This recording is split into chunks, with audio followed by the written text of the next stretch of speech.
अस्सलाम वालेकुम स्टूडेंट्स।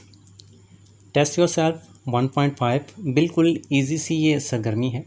इसमें जस्ट दो ही क्वेश्चंस हैं।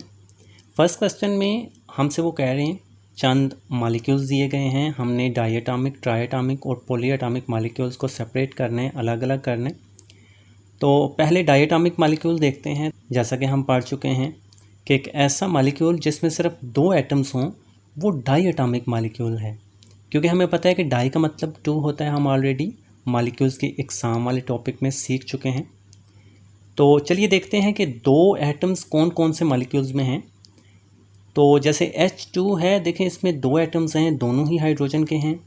तो H2 जो है ये मालिक्यूल डायटॉमिक मालिक्यूल होगा। एंड नेक्स्ट HCl है, हाइड्रोक्लोरिक एसिड। इसमें एक एटम तो हो गया हाइड्रोजन का एंड एक एटम हो गया क्लोरीन का, तो इसमें भी दो एटम्स हैं। नेक्स्ट कार्बन मोनोऑक्साइड है CO, ये भी डायटॉमिक है क्योंकि इसमें भी दो एटम्स हैं। नेक्स्ट नहीं है और कोई, तो ये हमने डायटॉमिक मालिक्यूल्स लिखे। नेक्स्ट अब ट्रायटॉमिक मालिक्यूल्स देखते हैं। तो इसकी भी हमने डेफिनेशन में पढ़ा था, एक ऐसा मालिक्यूल जिसमें तीन एटम्स हों। तीन मीन ट्राई का मतलब होता है तीन, ये हम ऑलरेडी सीख चुके हैं। तो चलिए देखते हैं कि तीन एटम्स किस मालिक्यूल्स में हैं। तो CO2 कार्बन डाइऑक्साइड को देखें ज़रा।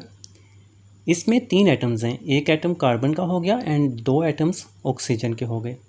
तो CO2 को हम ट्रायटॉमिक मालिक्यूल में लिखेंगे। एंड उसके अलावा वाटर है H2O, देखें वाटर भी ट्रायटॉमिक मालिक्यूल होता है क्योंकि इसमें तीन एटम्स हैं, दो एटम्स इसमें हाइड्रोजन के हो गए एंड एक एटम ऑक्सीजन का हो गया।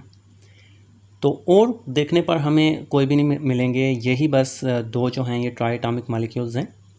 अच्छा नेक्स्ट पॉलीएटॉमिक मालिक्यूल्स। तो स्टूडेंट्स इसकी डेफिनेशन में हमने क्या पढ़ा था, if a molecules has more than 3 atoms और मैनी एटम्स, अगर किसी मालिक्यूल में बहुत सारे एटम्स हों या तीन से ज़्यादा एटम्स हों तो वो पॉलीएटॉमिक मालिक्यूल्स कहलाता है। बिकॉज पॉली मीन मैनी या बहुत सारे, मोर देन 3। तो स्टूडेंट्स सल्फ्यूरिक एसिड देखें H2SO4, इसमें दो एटम्स हाइड्रोजन के हो गए, एक सल्फर का हो गया और 4 ऑक्सीजन के हो गए। कुल मिलाकर इसमें 7 एटम्स हैं। तो ये बहुत सारे हैं ना, तीन से ज़्यादा हैं। तो सल्फ्यूरिक एसिड पॉलीएटॉमिक मालिक्यूल है। एंड ये देखें C6H6 ये है और इसमें 6 कार्बन के हैं, 6 हाइड्रोजन के हैं। तो टोटल इसमें 12 हो गए और ये भी बहुत सारे हैं। तो ये भी पॉलीएटॉमिक मालिक्यूल है।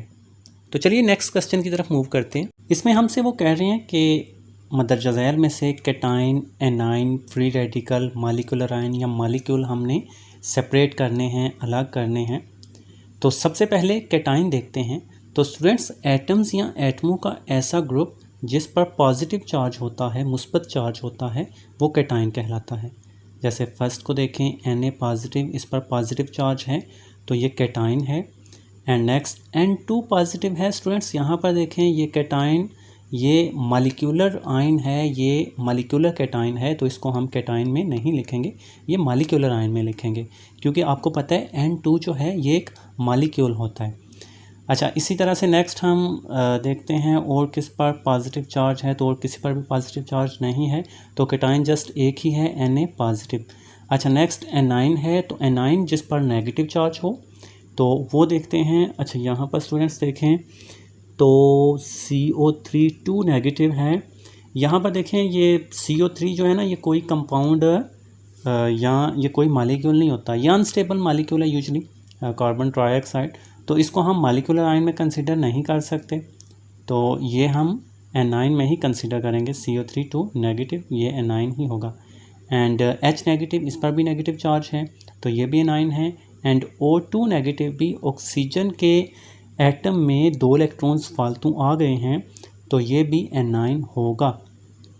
अच्छा नेक्स्ट फ्री रेडिकल है। तो स्टूडेंट्स फ्री रेडिकल जो है ये एटम या एटमों का ऐसा ग्रुप होता है जिस पर इलेक्ट्रॉन्स की तादाद ताक हो, ऑड नंबर ऑफ इलेक्ट्रॉन्स हों उस एटम पर, तो उसको हम फ्री रेडिकल बोलते हैं।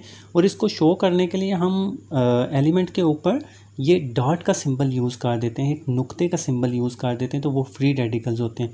तो यहाँ पर देखें जैसे Br है ब्रोमाइड, इसके ऊपर ये नुक्ता है तो ये ब्रोमाइड है, ये फ्री रेडिकल है। ब्रोमीन का इसको ब्रोमाइड बोलते हैं। तो इसको हम फ्री रेडिकल, अच्छा और कोई भी जो है जिसके ऊपर डॉट है वो नहीं है, तो जस्ट ये एक ही फ्री रेडिकल होगा। अच्छा नेक्स्ट मॉलिक्यूलर आयन है, तो वो जिस तरह से आपको बताया N2 पॉजिटिव, ये यहाँ पर मॉलिक्यूलर आयन होगा एंड इसके अलावा और कोई मॉलिक्यूलर आयन नहीं है। अच्छा मॉलिक्यूल जिस पर कोई चार्ज नहीं होता ये बेसिकली न्यूट्रल होता है। तो जैसा देखें N2 है, नाइट्रोजन का ये मॉलिक्यूल है, इस पर कोई चार्ज नहीं है तो ये मॉलिक्यूल है। अच्छा उसके अलावा ये O2 है, इसी तरह से Cl2 है, तो ये 3 ऐसे हैं जिन पर कोई चार्ज नहीं है, तो ये मॉलिक्यूल्स हैं।